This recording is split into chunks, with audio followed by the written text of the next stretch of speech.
Orokin Vaults. What are they and why should you care about them? Oh, hello. Well, I'm glad you asked, as today we're talking about one of my favourite platforms that also just happens to provide some of the best and most sought after mods in Warframe. So what exactly is an Orokin Vault? In its simplest form, an Orokin Vault is a secret location that can only be found in the Orokin Derelict tileset on all non-endless missions on Deimos. These vaults spawn in seemingly random locations, can be opened with one of 4 dragon keys, and contain a single, random, corrupted mod.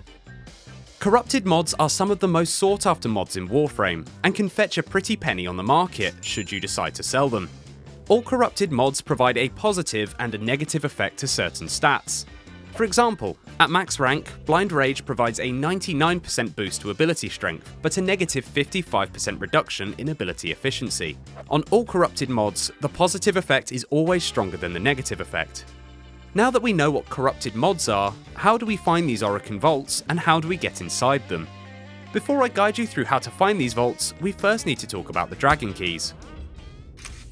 Dragon keys are special items that you'll need to craft and equip to your gear wheel in order to gain access to a vault. There are 4 different varieties of dragon key: bleeding, decaying, extinguished, and hobbled. The blueprint for each of these can be purchased from the Orokin lab at the clan dojo and requires credits, ferrite, and void traces to build. A vault could require any one of these 4 keys to be equipped to your gear wheel in order to open the door. I bet you're probably thinking, well, can't I just equip all 4 keys and go find me some vaults? And you know what? Yes, you can do that. But each of the 4 dragon keys will apply a nasty little debuff on you to make things a tad bit more difficult. The bleeding key reduces your health by 75%. The decaying key lowers your shield capacity by 75%. The extinguished key reduces your damage output by 75%. The hobbled key slows your movement speed by 50%. This means that you have 2 choices. You can run Orokin Vaults with a squad of 4 in order to spread the debuffs across the team, or alternatively, you can run them solo, using specific frames to help speed up the process. We'll cover these frames shortly, but first, you probably want to know how to find these vaults, right?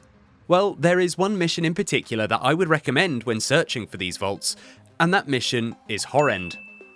Horrend is perfect for a couple of reasons. It's a capture mission, which means the objective is quick to complete, and its tile set is easy to navigate. Being a capture mission means it has a smaller tile set, though I'm not 100% certain if this is accurate as I haven't tested it. Upon landing in Horrend, the search begins. You're guaranteed to have a vault spawn somewhere on the map, which means you will need to search literally every room right from the start of the mission in order to find the vault door. Start by searching every room up to the capture target, capture them, and then continue your search again up until the extraction point. If you're having trouble finding the vault, open up your map by pressing M and look for areas that you haven't been to yet. If the map is fully revealed, then it's likely that the vault is either on the floor above or the floor below you. Here are a couple of locations where you might see the vault door spawn, though this is not the entire list. You might find a door here, here, here, or here. Once you've found and opened the vault door, all you have to do is loot the little orange object in the middle of the room. Congratulations! All you need to do now is run past the corrupted spawns and get to extraction to get your corrupted mod. Opening the vault door will remove the corresponding key from your gear wheel, and you'll have to craft another. Now that we know how to find and enter the vaults, we need to talk about how to speed this process up. But before we do that, I was hoping I could convince you to click that little sub button down there if you've enjoyed this video so far. I aim to release a number of videos every month, covering updates, build guides and more. And with that, there are a few frames that can make farming Orokin Vaults significantly faster. If you have a limited selection of frames, or you're a beginner, then Vault can certainly make things faster. His second ability, Speed, allows him to move around the map much faster. Rhino is my preferred frame for farming Orokin Vaults, as his Iron Skin ability completely removes the hobbled debuff, allowing you to easily navigate the map without being slowed. Titania's Razor Wing ability allows her to easily fly around the map in search of vault doors. Making use of the Razor Wing Blitz mod helps reduce the impact of the hobbled debuff. Nezha is another good pick, as her passive allows her to slide 60% faster and go 35% further. This is especially useful as bullet jumping and sliding is not affected by the hobble debuff, meaning you can easily zoom around the map. In terms of mods, it honestly doesn't matter what you bring. I'd suggest adding the Rush mod to your frame to increase your sprint speed, but otherwise mobs at this level don't really do enough damage to warrant anything specialised. If you do find yourself to be dying a lot, I would suggest adding some health or armour mods to make things that little bit easier. Let's just do a quick run through of the process from start to finish. First, purchase the blueprints from the clan dojo. Build each of the keys, equip them to your gear wheel, find your way over to Horrend on Deimos. Upon entering the mission, search every room up to the capture target. Capture the target. Continue your search.